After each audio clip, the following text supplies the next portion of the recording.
ওম শান্তি। আজিৰ তাৰিখ ৩ এপ্ৰিল ২০২৫ বৰ্ষ। প্ৰাতঃ মুৰলী বাপদাদা মধুবন।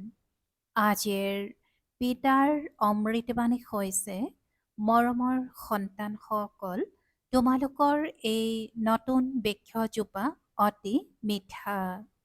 এই মিঠা বৃক্ষতে পোকে ধৰে। পোকবোৰ নাশ কৰাৰ ঔষধ হৈছে মন্মনা ভৱ। আৰু আজিৰ প্ৰশ্ন, সন্মান সহকাৰে উত্তীৰ্ণ হোৱা বিদ্যাৰ্থীসকলৰ লক্ষণ কি হ'ব? পিতাই উত্তৰত কৈছে, তেওঁলোকে কেৱল এটা বিষয়তে নহয়, কিন্তু সকলো বিষয়তে পূৰা মনোযোগ দিব। স্থূল সেৱাৰ বিষয়টিও বৰ ভাল। বহুতে সুখ পায়, ইয়াৰ দ্বাৰাও নম্বৰ জমা হয়, কিন্তু তাৰ লগতে জ্ঞানৰো প্ৰয়োজন আৰু চলনো ভাল হ'ব লাগে। দৈৱীগুণৰ ওপৰত পূৰা মনোযোগ দিয়া উচিত। জ্ঞান যুগত সম্পূৰ্ণ হ'লে তেতিয়াহে সন্মান সহকাৰে উত্তীৰ্ণ হ'ব পাৰিবা। আৰু আজিৰ গীত, না ও হামছে জুদা হংগে, না ও হামছে জুদা হংগে, অৰ্থাৎ তেওঁ আমাৰ পৰা বিচ্ছিন্ন নহ'ব। ওম শান্তি। সন্তানসকলে কি শুনিলা? সন্তানসকলৰ অন্তৰ কাৰ সৈতে যুক্ত হৈ আছে? মাৰ্গদৰ্শকৰ সৈতে। মাৰ্গদৰ্শকে কি কি দেখুৱায়? স্বৰ্গলৈ যোৱাৰ দুৱাৰ দেখুৱাই দিয়ে। সন্তানসকলক নামো দিছে স্বৰ্গৰ দুৱাৰ। স্বৰ্গৰ দুৱাৰ কেতিয়া মুকলি কৰে? এতিয়াতো নৰক নহয় জানো? স্বৰ্গৰ দুৱাৰ কোনে মুকলি কৰে আৰু কেতিয়া? এইবোৰ তোমালোক সন্তানসকলেহে জানা। তোমালোক সদায় আনন্দিত হৈ থাকা। স্বৰ্গলৈ যোৱাৰ ৰাস্তা তোমালোকে জানা। মেলা প্ৰদৰ্শনীৰ দ্বাৰা তোমালোকে এয়া দেখুৱাই দিয়া যে মনুষ্য কেনেকৈ স্বৰ্গৰ দুৱাৰলৈ যাব পাৰে। তোমালোকে বহুত চিত্ৰ অংকন কৰিছা। পিতাই সোধে, এই সকলো চিত্ৰৰ ভিতৰত কোনখন এনেকুৱা চিত্ৰ আছে যাৰ দ্বাৰা আমি যিকোনো ব্যক্তিকে বুজাব পাৰোঁ যে এয়া হৈছে স্বৰ্গলৈ যোৱাৰ দুৱাৰ? গোলকৰ সৃষ্টিচক্ৰৰ অৰ্থাৎ চিত্ৰত স্বৰ্গলৈ যোৱাৰ দুৱাৰ সিদ্ধ হয়। এয়াই শুদ্ধ। ওপৰত সেইফালে নৰকৰ দুৱাৰ আৰু এইফালে স্বৰ্গৰ দুৱাৰ একেবাৰে স্পষ্ট। ইয়াৰ পৰা সকলো আত্মা শান্তিধামলৈ যায়, আকৌ স্বৰ্গলৈ আহে। এয়া হৈছে দুৱাৰ। গোটেই চক্ৰকো দুৱাৰ বুলি কোৱা নহ'ব। ওপৰত য'ত সংগম দেখুওৱা হৈছে, সেয়া হৈছে সম্পূৰ্ণ দুৱাৰ, য'ৰ পৰা আত্মাসকল ওলাই যায়, আকৌ নতুন সৃষ্টিলৈ আহে, বাকী সকলো শান্তিধামত থাকে। কাৰ চিনেৰে দেখুৱাই এইখন নৰক আৰু সেইখন স্বৰ্গ? অতি সুন্দৰকৈ বুজাব পাৰা। এইখনেই সকলোতকৈ ভাল চিত্ৰ। পিতাই যে কৈছে যে অতি সুন্দৰকৈ বুজাব পৰা এইখনেই সকলোতকৈ ভাল চিত্ৰ। একেবাৰে স্পষ্ট আৰু স্বৰ্গৰ দুৱাৰ। এয়া বুদ্ধিৰে বুজিবলগীয়া কথা নহয় জানো? অনেক ধৰ্মৰ বিনাশ আৰু এক ধৰ্মৰ প্ৰতিষ্ঠা হৈ আছে। তোমালোকে জানা যে আমি সুখধামলৈ যাম, বাকী সকলো শান্তিধামলৈ গুচি যাব। দুৱাৰটো একেবাৰে স্পষ্ট। এই গোলকহে হৈছে মুখ্য চিত্ৰ। ইয়াত নৰকৰ দুৱাৰ, স্বৰ্গৰ দুৱাৰ একেবাৰে স্পষ্ট হৈ আছে। স্বৰ্গৰ দুৱাৰলৈ যিসকল কল্পপূৰ্বে গৈছিল সেই সকলেই যাব, বাকী সকলো শান্তিৰ দুৱাৰলৈ গুচি যাব। নৰকৰ দুৱাৰ বন্ধ হৈ শান্তি আৰু সুখৰ দুৱাৰ মুকলি কৰে। এইখনেই হৈছে সকলোতকৈ উত্তম চিত্ৰ। বাবাই সদায় কয়, ত্ৰিমূৰ্তি, দুটা গোলক আৰু এই চক্ৰ হৈছে অতি উত্তম চিত্ৰ। যিয়ে আহে তেওঁলোকক প্ৰথমে এই চিত্ৰত দেখুৱাবা যে এয়া স্বৰ্গলৈ যোৱাৰ দুৱাৰ, এয়া নৰক আৰু এয়া স্বৰ্গ। এতিয়া নৰকৰ বিনাশ হয়। এতিয়া নৰকৰ বিনাশ হয়। মুক্তিৰ দুৱাৰ মুকলি কৰে। এই সময়ত আমি স্বৰ্গলৈ যাম, বাকী সকলো শান্তিধামলৈ যাব। কিমান সহজ। স্বৰ্গৰ দুৱাৰলৈ সকলোৱেতো নাযাব। তাততো এই দেৱী দেৱতা সকলোৰে ৰাজ্য আছিল। তোমালোকৰ বুদ্ধিত আছে যে আমি এতিয়া স্বৰ্গৰ দুৱাৰলৈ যোৱাৰ লায়ক হৈছোঁ। যিমানেই লিখা পঢ়া কৰিবা, নবাব হবা, কান্দিলে মাগিলে নষ্ট হবা। কান্দিলে মাগিলে নষ্ট হবা। এই গোলকৰ চিত্ৰই সকলোতকৈ ভাল বুদ্ধিৰে বুজিব পাৰে। এবাৰ চিত্ৰ দেখাৰ পাছত বুদ্ধিৰে কাম লোৱা হয়। তোমালোক সন্তানসকলৰ গোটেই দিন এইটো চিন্তন চলা উচিত যে কোনখন মুখ্য চিত্ৰ হ'ব, যাৰ ওপৰত আমি ভালদৰে বুজাব পাৰিম। গেট ৱে টু হেভেন, এই ইংৰাজী কথাষাৰ বৰ ভাল। এতিয়াতো অনেক ভাষা হৈ গ'ল। হিন্দী শব্দটি হিন্দুস্তানৰ পৰা ওলাইছে। হিন্দুস্তান শব্দটি কোনো শুদ্ধ শব্দ নহয়। ইয়াৰ আচল নামটো ভাৰততেই। ইয়াৰ আচল নামটো হৈছে ভাৰতেই। ভাৰতখণ্ড বুলি কয়। গলিবোৰৰ নাম সলনি কৰা হয়। খণ্ডৰ নাম জানো সলনি কৰা হয়? মহাভাৰত শব্দটি আছে নহয়। সকলোতে ভাৰতহে স্মৃতিলৈ আহে। গায়নো কৰে, ভাৰত আমাৰ দেশ। হিন্দু ধৰ্ম বুলি কোৱাৰ বাবে ভাষাও হিন্দী কৰি দিলে। এয়া হৈছে অসত্য। সত্য যুগত সকলো সত্যই আছিল। পিতাই কৈছে যে সত্য যুগত সকলো সত্যই আছিল। পিন্ধন উৰণ সত্য, খোৱা বোৱা সত্য, কথা বতৰা সত্য। ইয়াত সকলোবোৰ মিছা হৈ গ'ল। গতিকে এই স্বৰ্গৰ দুৱাৰ কথাষাৰ বহুত ভাল। ব'লক আমি আপোনালোকক স্বৰ্গলৈ যোৱাৰ দুৱাৰৰ বিষয়ে শুনাম। কিমান ভাষা হৈ গ'ল। পিতাই তোমালোক সন্তানসকলক সদ্গতিৰ শ্ৰেষ্ঠ মত দিয়ে। পিতাৰ মতৰ বাবে গায়ন আছে। তেওঁৰ গতি মত অনন্য। তোমালোক সন্তানসকলক কিমান সহজ মত দিয়ে। ভগৱানৰ শ্ৰীমততহে তোমালোক চলিব লাগে। ডাক্তৰৰ মতত চলিলে ডাক্তৰ হয়গৈ, ভগৱানৰ মতত চলিলে ভগৱান ভগৱতী হ'ব লাগে। হয়ো ভগৱানো বাছ। ভগৱানে কয়, সেইবাবে বাবাই কৈছিল প্ৰথমেতো এইটো সিদ্ধ কৰা যে ভগৱান কাক কোৱা হয়। স্বৰ্গৰ মালিক নিশ্চয় ভগৱান ভগৱতীয়ে হ'ল। স্বৰ্গৰ মালিক নিশ্চয় ভগৱান ভগৱতীয়ে হ'ল। ব্ৰহ্মততো একোৱেই নাই। স্বৰ্গও ইয়াতে, নৰকো ইয়াতেই হয়। স্বৰ্গ নৰক দুয়োখন একেবাৰে পৃথক। মনুষ্যৰ বুদ্ধি একেবাৰে তমোপ্ৰধান হৈ গৈছে, একোৱেই বুজি নাপায়। সত্যযুগ লাখ লাখ বছৰ বুলি কৈ দিছে। কলিযুগৰ বাবে কয় 40,000 বছৰ বাকী আছে। একেবাৰে ঘোৰ অন্ধকাৰত আছে। এতিয়া তোমালোক সন্তানসকলে জানা যে পিতাই আমাক স্বৰ্গলৈ লৈ যাবৰ কাৰণে এনেকুৱা গুণৱান কৰি তোলে। মুখ্য চিন্তা এইটোৱেই হোৱা উচিত যে আমি কেনেকৈ শতপ্ৰধান হওঁ। পিতাই কৈছে মামেকম, অৰ্থাৎ কেৱল মোক স্মৰণ কৰা। চলা ফুৰা কাম কাজ কৰিও বুদ্ধিত যাতে এইটো স্মৃতি থাকে। প্ৰেমিক প্ৰেমিকায়ো কৰ্মটো কৰে নহয়, ভক্তিটো কৰ্ম কৰে। বুদ্ধিত তেওঁৰ স্মৃতি থাকে। স্মৰণ কৰিবৰ কাৰণে মালা জপে। পিতায়ো বাৰে বাৰে কয়, মোক পিতাক স্মৰণ কৰা। সৰ্বব্যাপী বুলি কৈ দিয়ে, তেন্তে আকৌ স্মৰণ কাক কৰিব? পিতাই বুজায়, তোমালোক কিমান নাস্তিক হৈ গলা, পিতাকেই নাজানা। এনেকৈ কোৱাও যে সেই ঈশ্বৰ পিতা, কিন্তু তেওঁ কোন সেই বিষয়ে অলপো নাজানা। আত্মাই কয় হে ঈশ্বৰ পিতা, কিন্তু আত্মা কি? আত্মা বেলেগ। তেওঁক কোৱা হয় পৰমাত্মা, অৰ্থাৎ সৰ্বোচ্চ, উচ্চতকৈও উচ্চ সৰ্বোচ্চ আত্মা পৰমাত্মা। এজনো মনুষ্যই নাই যাৰ নিজ আত্মাৰ জ্ঞান আছে। মই আত্মা হওঁ, এয়া শৰীৰ দুটা বস্তু নহয় জানো? এই শৰীৰ 5 তত্বৰে গঠিত। আত্মাটো এটা অবিনাশী বিন্দু। আত্মা কি বস্তুৰে গঠিত হ'ব? ইমান সূক্ষ্ম বিন্দু সাধু সন্ত আদি কোনেও নাজানে।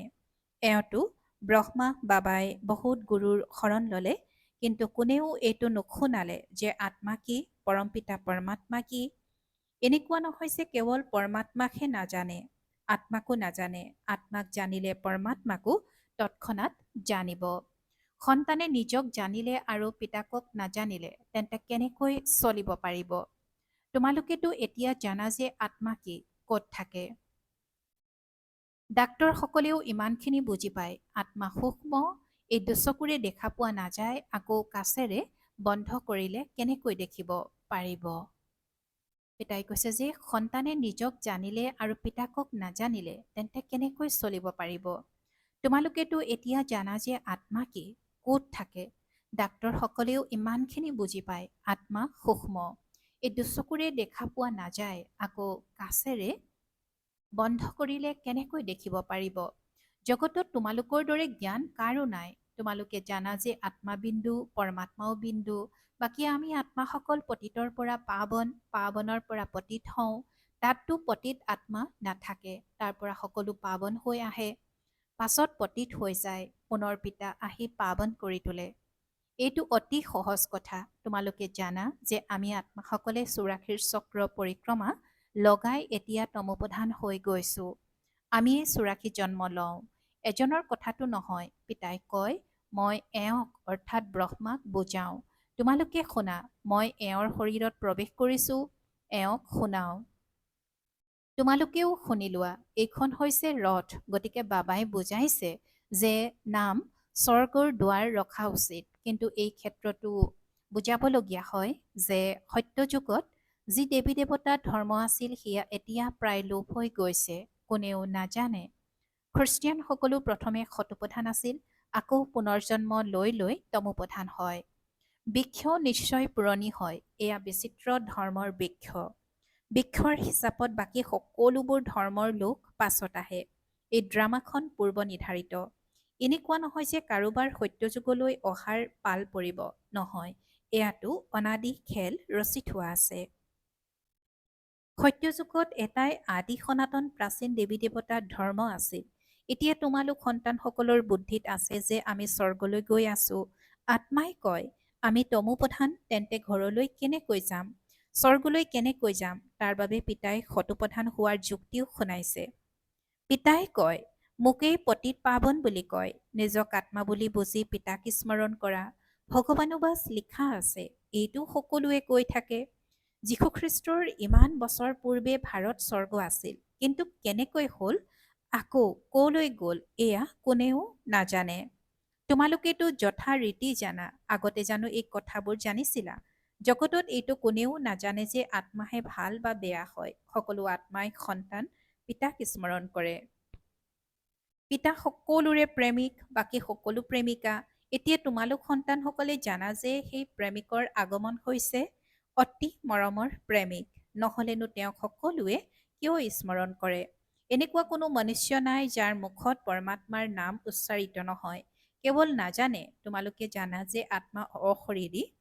তোমালোকে জানা যে আত্মা অশৰীৰী। আত্মা সকলোৰো পূজা হয় নহয়।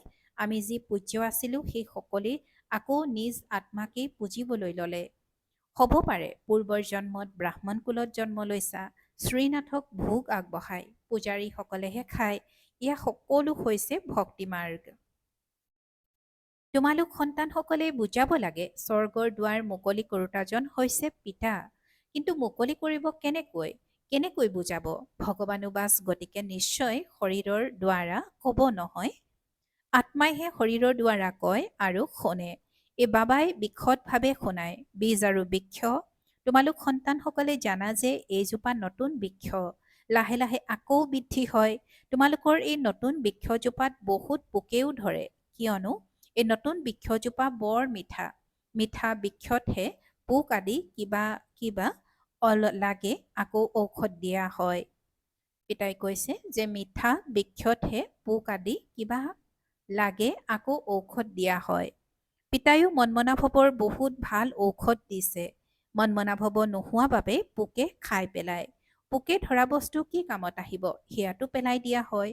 ক'ত উচ্চ পদ আৰু ক'ত নিজ পদ, পাৰ্থক্যটো আছে নহয়। মৰমৰ সন্তানসকলক বুজাই থাকে, অতি অমায়িক হবা, কাৰো সৈতে অপ্ৰীতিকৰ নহবা, মিলা প্ৰীতিৰে থকা উচিত। তাত সিংহ আৰু ছাগলীও মিলা প্ৰীতিৰে থাকে। গতিকে সন্তানসকলো মিলা প্ৰীতিৰে থাকিব লাগে। কিন্তু যদি কাৰোবাৰ ভাগ্যতেই নাই, তেন্তে পুৰুষাৰ্থ কি কৰিব? অকৃতকাৰ্য হৈ যায়। শিক্ষকেতো ভাগ্য শ্ৰেষ্ঠ কৰি তুলিবৰ কাৰণে পঢ়ায়। শিক্ষকেতো সকলোকে পঢ়ায়। পাৰ্থক্য তোমালোকে দেখিবলৈ পোৱা। বিদ্যাৰ্থীয়ে শ্ৰেণীত জানিব পাৰে কোনগৰাকী কোনটো বিষয়ত পাকৈত। ইয়াততো তেনেকুৱা স্থূল সেৱাৰো বিষয় আছে নহয়। যেনেকৈ ৰন্ধনশালৰ সেৱা আছে, বহুতে সুখ পায়, সকলোৱে কিমান স্মৰণ কৰে। এইটোতো ঠিকেই, এইটো ছাবজেক্টৰ পৰাও নম্বৰ পোৱা যায়। কিন্তু সন্মান সহকাৰে উত্তীৰ্ণ হ'বলৈ হ'লে কেৱল এটা বিষয়ত নহয়, সকলো বিষয়ত পূৰা মনোযোগ দিব লাগে। জ্ঞানো লাগে আৰু চলনো এনেকুৱা হোৱা উচিত, দৈৱী গুণো লাগে।